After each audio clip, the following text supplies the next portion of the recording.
할렐루야. 수요예배 오신 모든 분들을 주님의 이름으로 축복하며 환영합니다. 찬송가 393장 오 신실하신 주 함께 찬양하겠습니다.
하나님께서 오늘 우리에게 주시는 말씀은 잠언서 24장 10절에서 20절까지 말씀입니다.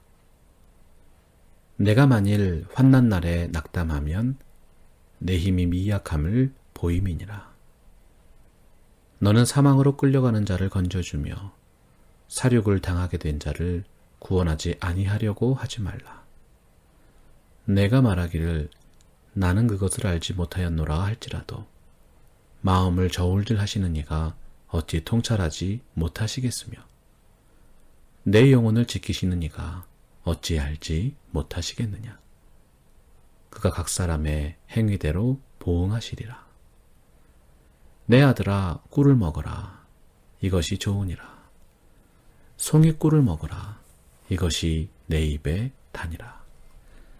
지혜가 내 영혼에게 이와 같은 줄 알라. 이것을 얻으면 정령이 내 장래가 있겠고 내 소망이 끊어지지 아니하리라.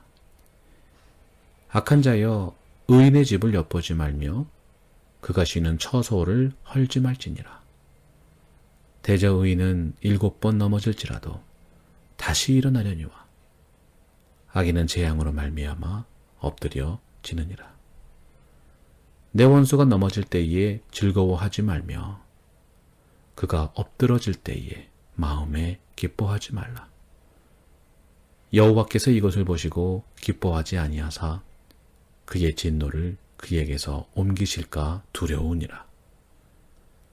너는 행악자들로 말미암아 분을 품지 말며 악인의 형통함을 부러워하지 말라. 대저 행악자는 장래가 없겠고 악인의 등불은 꺼지리라. 아브라함 링컨은 가장 존경받는 미국 대통령 중에 한 분입니다. 어린 시절부터 많은 고난과 시련을 이겨내고 기독교인으로서 영향력 있는 삶을 살아낸 분이지요. 그가 인생의 말년에 이런 말을 남겼습니다. 모든 사람은 자신이 마음먹은 만큼 행복해진다. 누구에게나 시련이 있고 고난이 있습니다. 그러나 그 시련과 고난을 이겨내는 마음과 삶의 태도에 따라서 인생이 누리는 행복의 수준이 달라진다는 것이지요. 오늘 말씀 10절이 교훈합니다. 내가 만일 환난 날에 낙담하면 내 힘이 미약함을 보임이니라. 낙담한다는 것, 마음이 깊은 수렁으로 푹 꺼지는 것을 말합니다.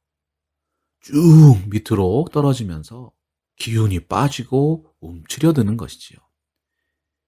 사람이 마음을 잃으면 다 잃어버리는 것입니다. 낙심한 상태가 되면 우리는 아무것도 할 수 없게 되지요. 삶에 대한 희망을 잃고 모든 일에 무기력해지고 결국은 게으르고 나태한 인생을 살게 될 수도 있는 것입니다.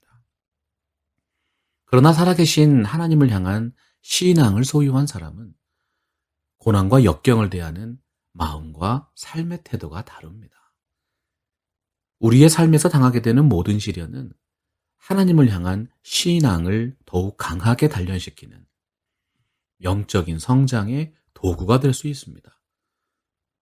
고난도 축복으로 바꾸어주시는 하나님의 역사를 확신하는 것이 참되고 바른 신앙이라는 것이지요. 하나님의 말씀 성경은 믿는 사람이 고난당하지 않는다고 말씀하지 않습니다. 오히려 마지막 때에는 다양한 믿음의 시련이 우리에게 찾아올 수 있음을 말씀하고 있지요. 베드로전서 4장 12절입니다. 사랑하는 자들아, 너희를 연단하려고 오는 불시험을 이상한 일 당하는 것 같이 이상히 여기지 말라. 다양한 삶의 상황 속에서 하나님의 신실하심을 확실한데 어떠한 삶의 지혜가 드러나는가? 오늘 말씀을 통해서 함께 묵상해 보겠습니다. 하나님의 선하심을 확신하는 사람은 사랑하며 삽니다. 11절 보면 너는 사망으로 끌려가는 자를 건져주며 사륙을 당하게 된 자를 구원하지 아니하려고 하지 말라 교훈했어요. 우리가 살고 있는 이 세상에는 많은 사람들이 학대와 고통을 당하며 살아가고 있습니다. 전쟁과 기아와 다툼이 끊이지 않는 것이 우리가 살고 있는 이 세상이지요. 마치 사망으로 끌려가는 인생처럼 죽음이라는 처참한 죄의 형벌로 생을 마감하는 사람도 있고요. 사륙을 당하게 된 인생처럼 억울하고 무고하게 학대받고 죽어가는 인생도 있는 것입니다. 질기도록 붙어서 떨어지지 않는 진드기처럼 인생이 당하는 불행과 시련은 결코 사라지지 않는 엄연한 현실인 것입니다. 그런데 성경은 우리가 바로 그런 상황 속에서도 고난당하는 인생을 돌아보아야 한다고 교훈하고 있어요. 건져준다는 것은 벼랑에서 떨어지는 사람을 붙잡아주는 것입니다. 물에 빠져서 죽어가는 영혼을 물에서 건져내는 것입니다. 스스로의 능력으로는 위기에서 벗어날 수 없는 사람들을 돌아보고 그들의 필요를 채워주는 것. 하나님의 사랑과 공의를 온전하게 실천하는 삶의 모습인 것이지요. 여러분 12절에서 어떻게 말씀하고 있습니까? 내가 말하기를 나는 그것을 알지 못하였노라 할지라도 마음을 저울질하시는 이가 어찌 통찰하지 못하시겠으며 내 영혼을 지키시는 이가 어찌 알지 못하시겠느냐. 그가 각 사람의 행위대로 보응하시리라. 사람이 고통 가운데 죽어가는데도 도와주지 않으면 하나님이 보시기에 죄를 범하는 것입니다. 우리가 눈을 가리고 귀를 막고 손을 묶어도 분명히 알고 있는 것이 있습니다. 이 세상에는 도움받을 영혼들이 너무나도 많다는 사실이죠. 하나님은 우리의 마음을 저울질하시고 영혼을 지키시는 분입니다. 하나님의 살아계심을 정말 믿는다면 우리는 공의를 행하고 진리를 사랑하는 의로운 삶을 살아갈 수밖에 없다는 것입니다. 동병상련이라는 말이 있어요. 비슷한 아픔을 겪어본 사람이 고난당하는 사람을 진심으로 위로해주고 격려해줄 수 있다는 뜻이지요. 오늘 예배에 참여하신 모든 분들은 이미 은혜를 받은 분들인 줄로 믿습니다. 이미 하나님께 사랑을 받은 사람들입니다. 그 증거가 무엇이지요? 로마서 5장 8절입니다. 우리가 아직 죄인 되었을 때에 그리스도께서 우리를 위하여 죽으심으로 하나님께서 우리에 대한 자기의 사랑을 확증해 주셨느니라. 하나님이 죄에 대해서 반드시 심판하시는 공의로운 분이 아니시라면 예수님도 십자가에서 죽으실 필요가 없습니다. 그러나 하나님은 그분의 아들 예수 그리스도를 통해서 저와 여러분이 받을 그 형벌을 대신 받도록 하신 것입니다. 예수 그리스도께서 우리의 죄를 대신 지시고 십자가에서 피 흘리셨기 때문에 우리가 구원을 받은 것이지요. 그래서 예수님을 만난 사람은 세상에서 비록 환난을 당한다 할지라도 이미 많이 받은 사람이고 이미 누리고 있는 행복한 인생인 것입니다. 요한일서 4장 19절 보세요. 우리가 사랑함은 그가 먼저 우리를 사랑하셨습니다. 그리스도인의 신앙 양심은 십자가 위에서 비로소 깨어난다고 했어요. 우리가 이미 받은 그 은혜와 사랑 안에서 우리도 또한 사랑하며 베풀게 되는 것입니다. 서양 속담에 보면 행복이라는 요리에 좁은 마음이라는 재료는 들어가지 않는다는 말이 있어요. 이유가 무엇이든 확실한 경우가 아니면 사람을 함부로 판단할 수 없다는 것입니다. 그 사람이 아직은 부족해 보이고 아직은 모자라 보이고 아직은 완전해 보이지 않을 때 우리는 더욱 사랑하고 더욱 배려하고 더욱 도와주어야 합니다. 왜냐하면 하나님께서는 우리가 아직 죄인 되었을 때에 우리에게 그분의 사랑을 베풀어 주셨기 때문이죠. 우리가 받은 그 은혜와 사랑에 더욱 감격하는 신앙으로 살아가 보십시오.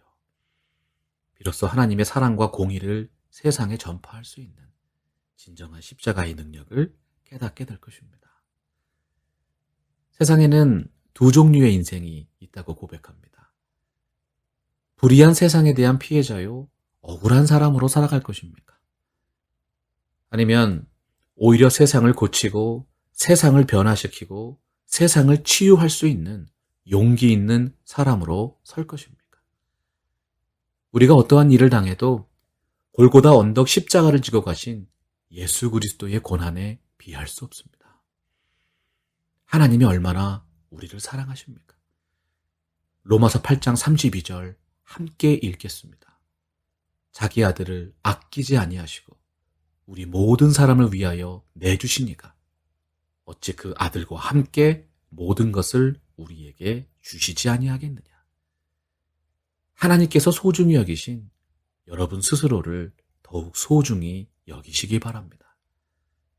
하나님의 공의를 이루신 그리스도의 사랑으로 충만해질 때 비로소 우리는 세상을 향해서 진정한 사랑과 정의를 외칠 수 있을 것입니다. 사랑은 이웃에게 악을 행하지 아니하나니 그러므로 사랑은 율법의 완성이니라. 하나님의 사랑을 확신하는 사람, 정의를 행하면서도 선한 역사를 이룰 수 있는 분입니다. 예수 그리스도의 사랑이 우리를 강권하실 때 세상도 감당 못하는 하나님의 사람으로 살아가게 될 것입니다. 하나님의 신실하심을 확신하는 사람은 소망으로 살아갑니다. 대한민국은 2003년도 이후부터 지금까지 거의 20년이 가깝도록 세계 최고 수준의 자살률을 기록하고 있는 나라입니다. 예를 들어서 2016년 통계청 조사에 의하면 국민 100명 중에 약 7명이 자살 충동을 경험했다고 나와 있어요. 한국 사람 10만 명 중에 약 26명이 스스로 목숨을 끊었다는 것입니다. 이것을 하루 평균으로 환산해 보면 하루에 36명입니다. 그러니까 40분마다 한 명씩 자살로 생을 마감했다는 거예요. 한국보다는 덜하지만 우리가 살고 있는 이 땅 미국도 만만치 않습니다. 인구 10만 명당 13명 정도가 자살한 것으로 나타났습니다. 자꾸 스스로 목숨을 끊는 이유가 무엇인가? 그 이유를 조사해 보니까 경제적인 어려움과 정신적인 스트레스가 가장 큰 원인이었다 그래요. 자신의 삶을 유지하기 위해서 스스로 할 수 있는 것이 없다고 느껴질 때 사람은 극단적인 선택을 하게 된다는 것이죠. 여러분, 너무도 많은 분들이 쉽게 절망하고 너무도 쉽게 자신의 인생을 포기하고 있습니다. 너무도 아무렇지도 않게 삶에 대한 희망과 긍정의 씨앗을 내어버립니다. 우리가 살고 있는 이 시대, 우리의 자녀들이 앞으로 살아갈 땅입니다. 이 땅에 있는 그 죽음의 위협과 절망을 강요받는 그 힘을 무엇으로 극복해낼 수 있을까요?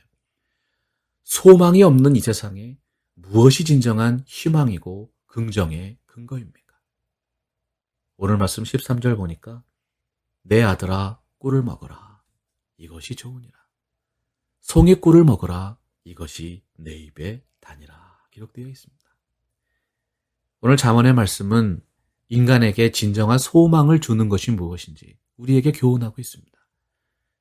그것은 꿀과 같고 송이꿀과 같아서 먹으면 먹을수록 입에 달고 먹으면 먹을수록 소망 가운데 살게 된다는 것이죠. 구약 성경에서 꿀이라고 하는 것은 하나님의 축복의 상징이었습니다. 가나안 땅의 축복과 행복은 젖과 꿀이 흐르는 땅이란 표현 속에 모두 포함되어 있었지요.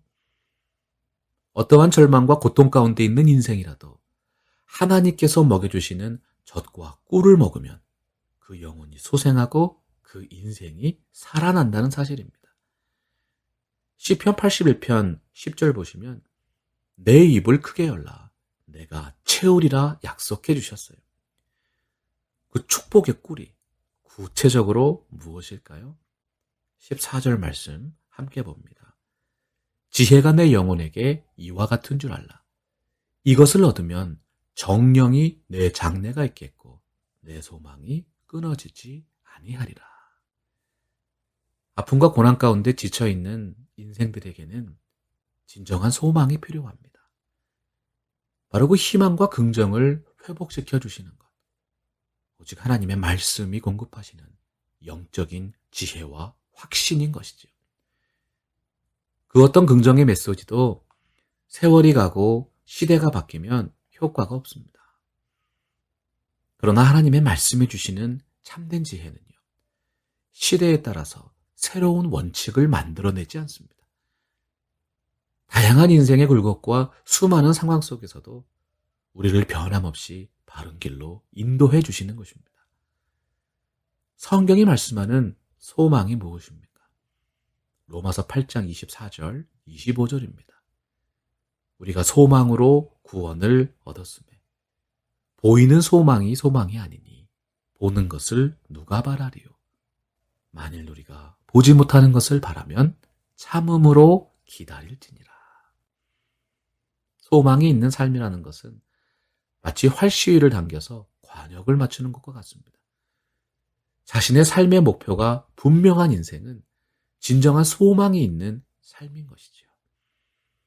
하나님께서 우리의 마음속에 허락해 주신 하나님 나라에 대한 약속, 그것이 우리가 지금도 바라보고 전진하고 있는 확실한 소망인 것입니다. 사람의 일생은 바다 위를 항해해가는 배와 같습니다. 우리가 인생을 살다 보면 거친 바람과 높은 파도를 만나고요. 삶이 흔들리고 어려움을 당할 때도 있지요. 이것은 누구에게나 있을 수 있는 아주 자연스러운 현상이 아니겠습니까? 그런데 사랑하고 존경하는 성도 여러분들의 삶을 한번 되돌아보세요. 그때 정말 중요한 것이 무엇이었습니까? 인류 역사의 모든 영향력 있는 사람들은 이와 같은 상황 속에서도 언제나 두 가지 특징을 소유했다 그래요. 첫 번째는 흔들리지 않는 삶의 원칙을 가지고 그 어려움을 극복했고요. 두 번째는 그러한 어려운 상황 속에서도 그 뜻을 삶을 통해 실천해낸 사람들이라는 사실입니다. 사람이 흔들리지 않는 반석에 털을 닦고 집을 지으면 견고하고 튼튼한 집을 지을 수 있어요. 마찬가지로 우리 인생들이 오직 말씀 안에서 견고하게 세워지고 그 원리를 따라서 성실하게 살아가면 지극히 견고하게 세워져 가는 소망 있는 인생으로 살게 된다는 것입니다. 오늘날 많은 사람들은 작은 나무와 같은 지극히 평범한 일상에서는 하나님의 큰 역사를 누릴 수 없다고 생각합니다. 그러나 진정으로 큰 믿음을 소유한 분들을 보세요. 작은 일들을 통해서도 큰 숲을 볼 수 있는 영적인 지혜를 발견하는 것입니다. 오늘 말씀 15절과 16절 보십시오. 악한 자여 의인의 집을 엿보지 말며 그가 쉬는 처소를 헐지 말지니라.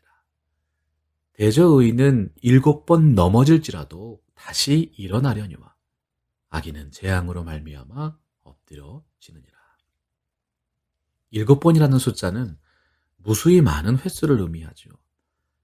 아무리 많이 넘어지고 좌절해도 우리를 다시 일으켜 주시는 하나님의 보호하심을 누린다는 뜻이에요. 하나님의 신실하심을 확신하는 사람은 의인의 집처럼 흔들리지 않습니다. 오히려 의인의 집을 넘보고 그 처소를 헐어버리려는 사람이 악인이라고 말씀하고 있죠. 악인은 재앙으로 인해서 영원히 엎드려지는 하나님의 심판을 받고 의인은 비록 넘어질지라도 다시 일어나게 하시는 하나님의 은혜를 체험하는 것입니다. 빌립보서 1장 6절 보면 너희 속에 착한 일을 시작하신 이가 그리스도 예수의 날까지 이루실 줄을 우리가 확신하노라 선포했습니다. 여러분, 이것이 바로 예수 그리스도 안에서 우리가 받은 축복이요 품고 있는 소망입니다. 독이 있는 곳에서도 꿀을 뽑아낼 수 있는 사람들, 어떠한 상황 속에서도 지극히 선한 것을 분별해내는 놀라운 영적인 지혜가 여러분들의 마음과 삶에 가득하게 되시기를 주님의 이름으로 축복합니다.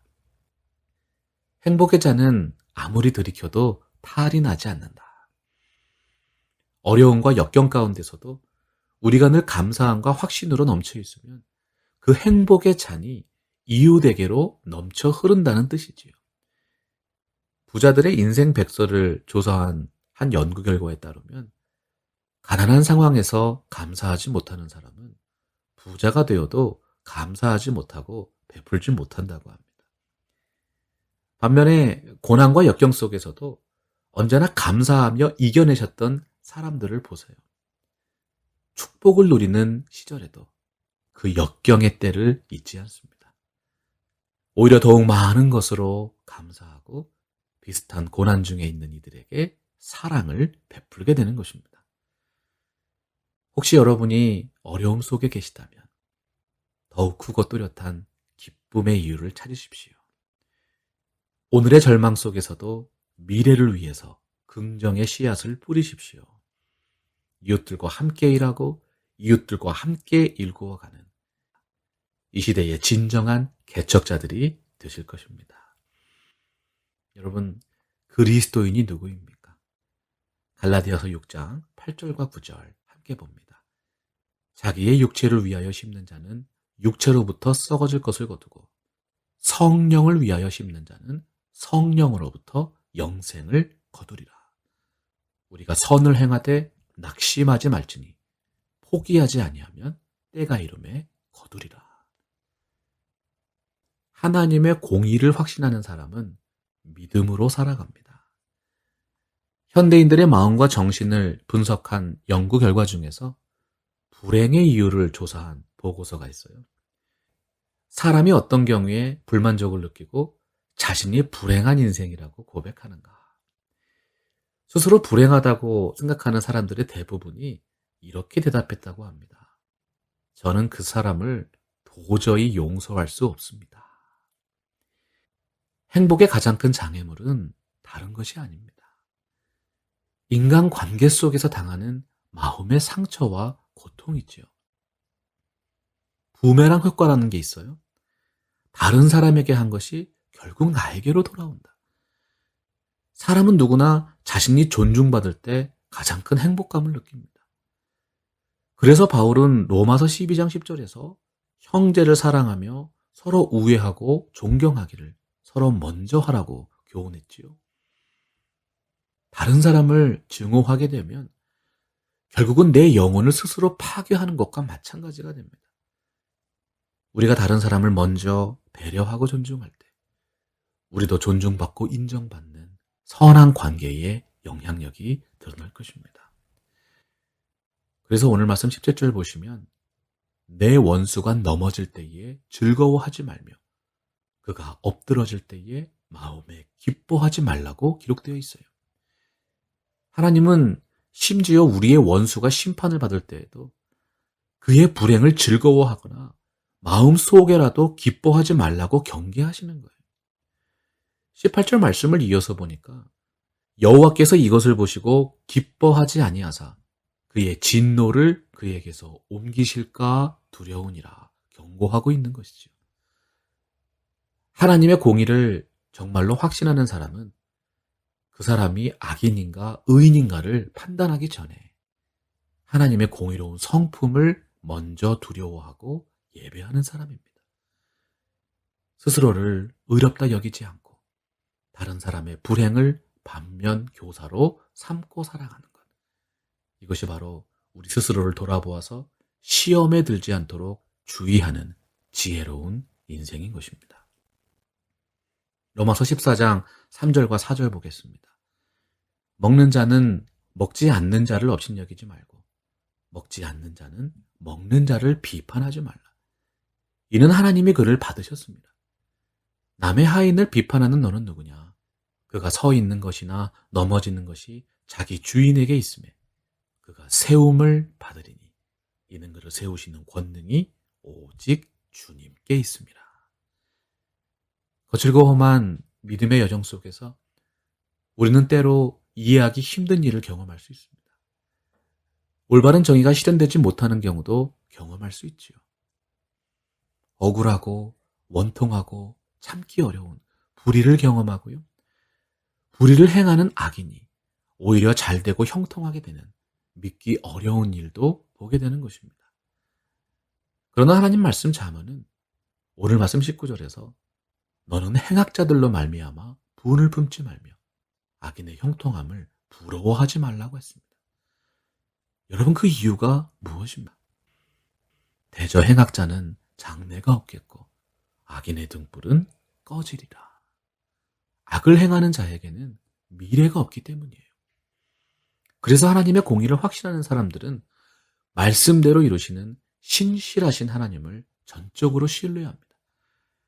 왜 그렇습니까, 여러분? 우리가 다 알지 못해도 하나님께서는 모든 것을 다 알고 계십니다. 우리가 다 이해하지 못해도 하나님께서 모든 것을 합력하여 선을 이루실 것입니다. 우리는 과연 어떤 모습으로 살아가야 하겠습니까?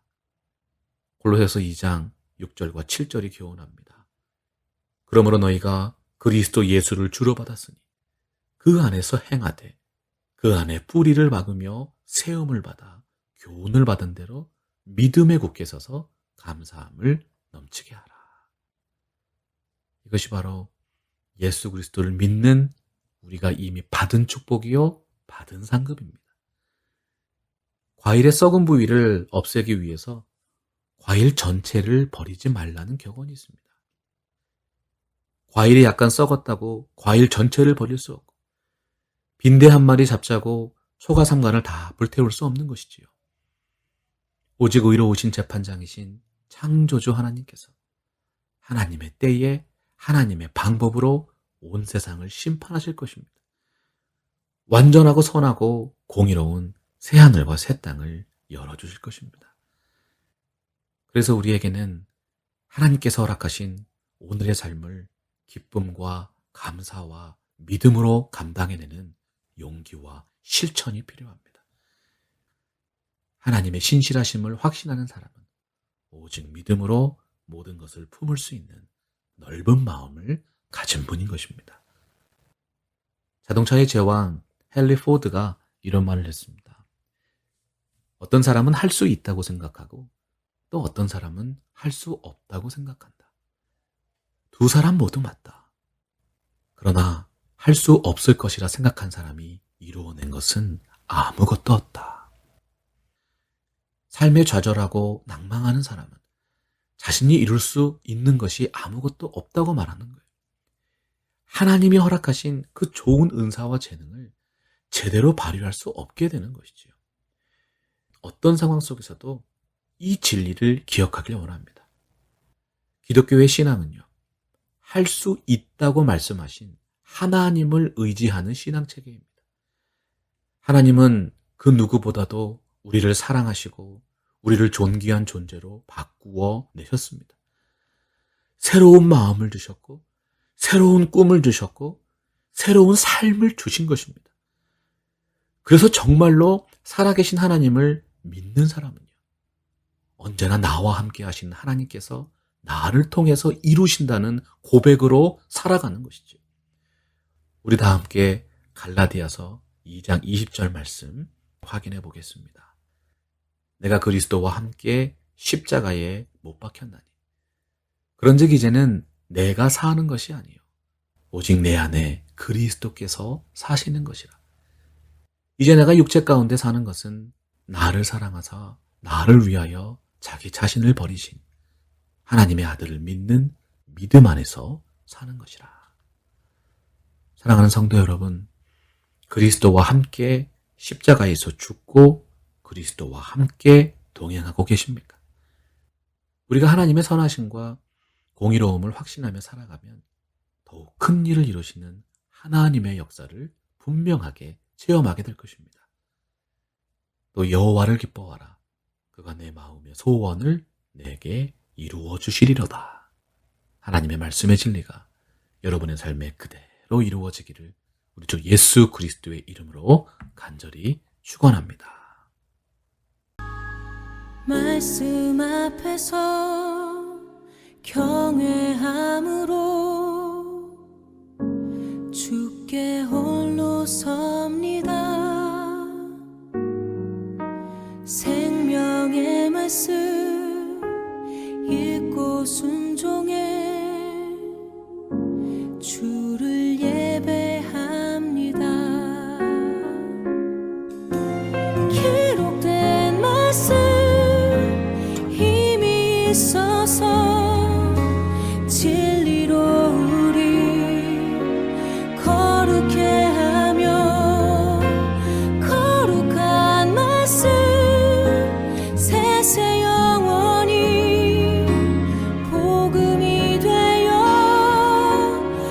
말씀하신